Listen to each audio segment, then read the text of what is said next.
Now to the stunning revelation made by Olivia Munn, the 43-year-old actress sharing with fans on social media that she was diagnosed with an aggressive form of breast cancer. All right, and what's just as stunning, she says that her life was saved because a doctor checked her breast cancer risk assessment score, something most of us have never heard of before. Fox 5's Teresa Priolo has more.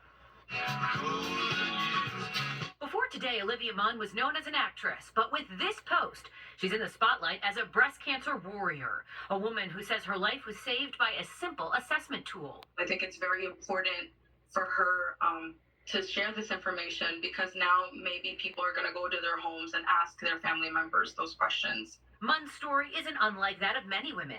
Her yearly mammogram came back clean. She tested negative for the BRCA gene, and her family history is clean.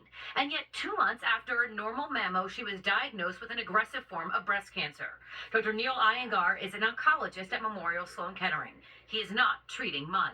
A mammogram to this day is still our best tool for looking or screening for breast cancer, but it's not an absolute tool. It doesn't absolutely rule out the presence of breast cancer. That's why the risk assessment tool is helpful. In her post, Munn said the breast cancer risk assessment tool made all the difference. So how does it work? It's a series of validated questions that your doctor can ask you to assess your risk for developing breast cancer within the next 5 years, as well as your lifetime risk up to age 90. We found the tool online. It was 4 questions and free. There are other tests that can determine a woman's risk factors, but this is available without a doctor's appointment or lab. The score by itself doesn't tell an individual if yes, you will develop breast cancer or no, you won't develop breast cancer.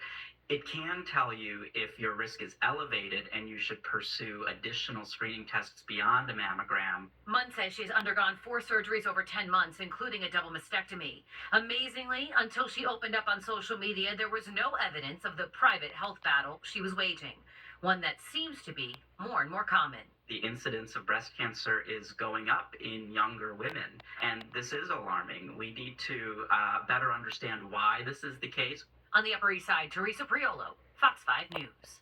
Such an important reminder. Yeah, no, for sure it is. Yeah. Well, who could forget?